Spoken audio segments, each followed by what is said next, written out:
for one, enjoy a nice bubbly water. Not necessarily the brand bubbly, but bubbly. carbonated water, flavored carbonated water. Can you drink mine? It's pretty good. I have a big sip too.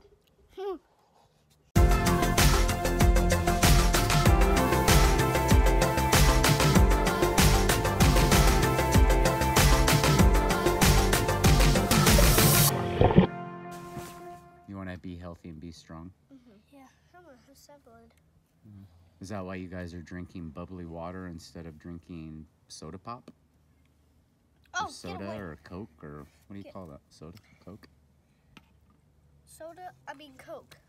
Is that why you want to be healthy? Is that why you're drinking the bubbly water instead of drinking Coke? Yeah. Oh no, that's not a reason. No. Well, I'm just what drinking about, this. why do you want to eat salad? Because I love it. What? Oh, not because it's healthy? You just like it because you like it? No, because it's healthy for me. I Oh. love it. Right. What about you? I really like eating salad, and that's why I like eating it a lot. And I know we have it every single time dinner, but I just want to be strong and healthy, and guys. And that's why you Be eat it? strong and healthy. Make sure to be strong and healthy, guys. Yeah. Can you have a big drink of this? Sure. Hey guys, just out here enjoying a little bit of sunshine and children.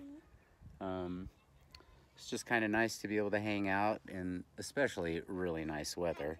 And yeah, just give me it. connect with each other, ask questions, and get to know certain thoughts about how especially how they're thinking. It's pretty cool to make sure, especially in this quarantine time, that their needs are being met, and you know, just checking in mentally and physically to make sure everybody's okay.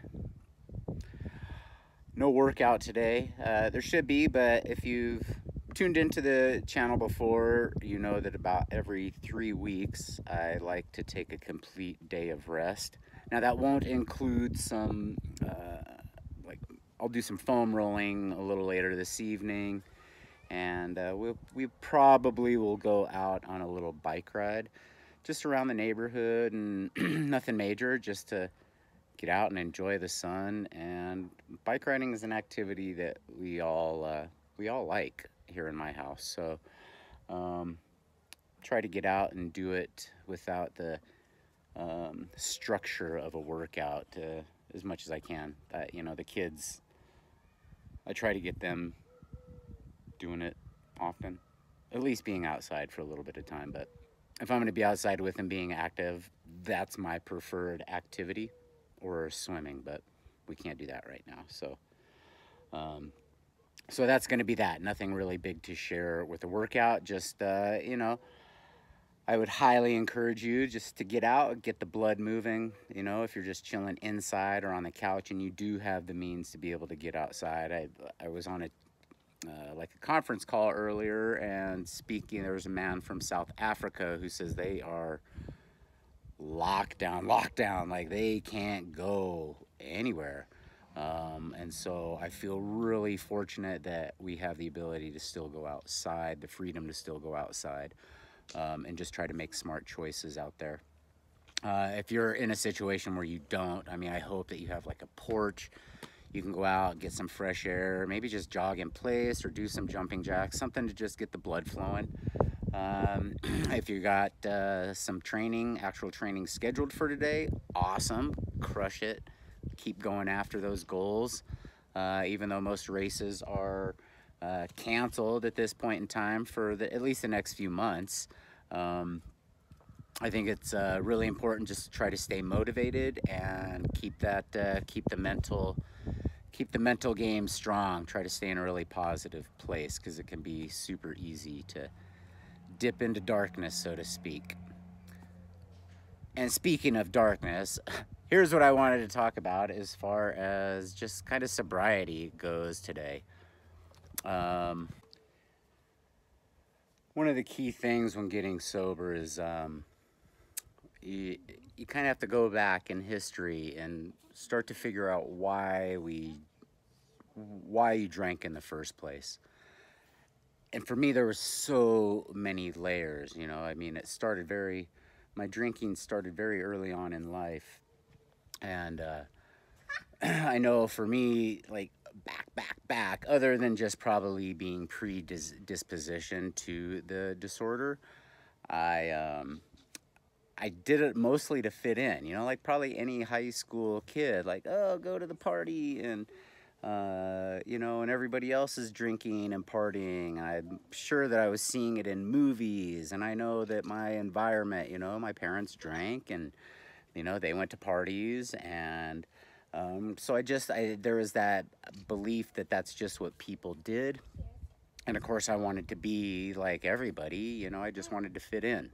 I myself had quite a few just characteristics that I just didn't have enough confidence in myself. I didn't know myself enough to not know how to just be me, instead of like trying to fit in to be like everybody else.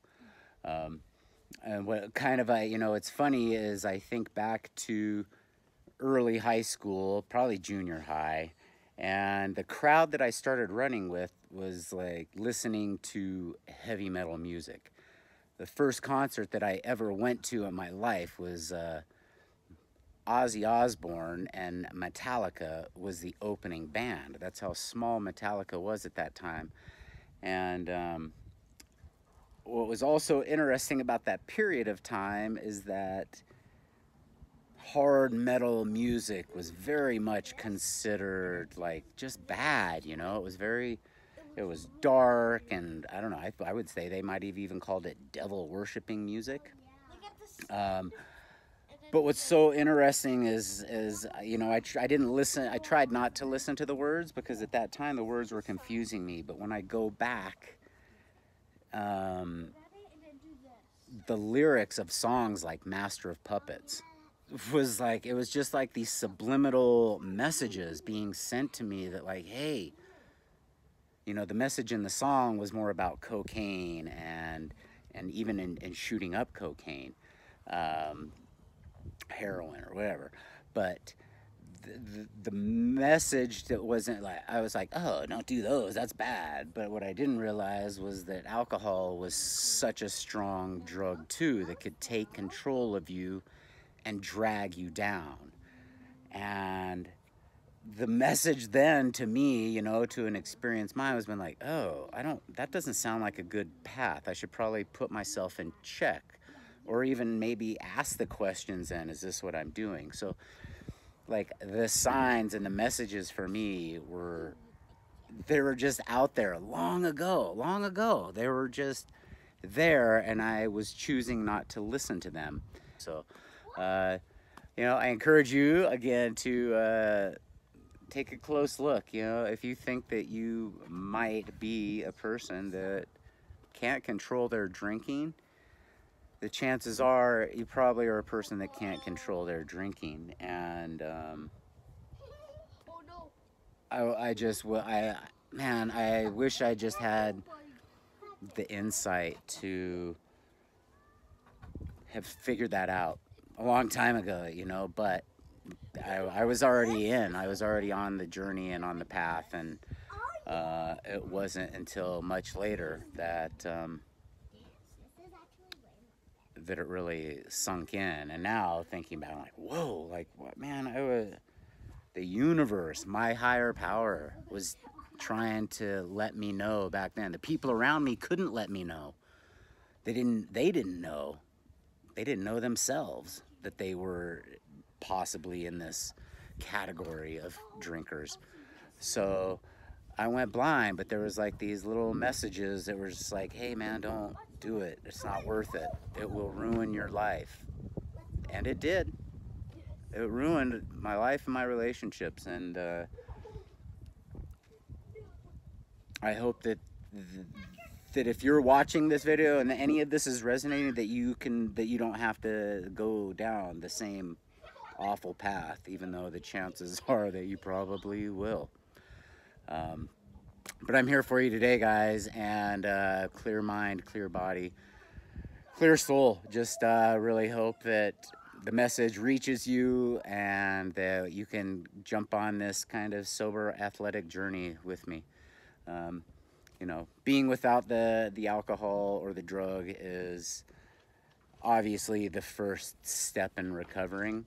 And for me, the added benefits that I get for my depression and anxiety and PTSD all is much more manageable by the introduction or with the introduction of physical exercise, and more so endurance sport. Like, it really just gets a lot of positive vibes, positive energy, and it just makes my life revolve and cycle on a more, what I consider, positive cycle of positivity. Anyway, hey guys, thanks for being here. If you haven't, man, I'd love for you to subscribe and keep following me along, and enjoy the journey, man. It's a good ride. Living with purpose and intent. It's much different than the path of self-destruction and being kind of clueless to it. All right, we'll see y'all tomorrow. Peace out. Have a good day. What? Have a good day. And make sure you be healthy and stay strong like me. That's right. Oh, and P.S. 420. Shout out to Eminem, Marshall Mathers. Congratulations on 12 years sober. I personally think you've just gotten better over time, man. I still digging you. Yo, you're the GOAT, man. Keep on doing what you're doing, because you do it better than anybody. Congratulations. Peace, man.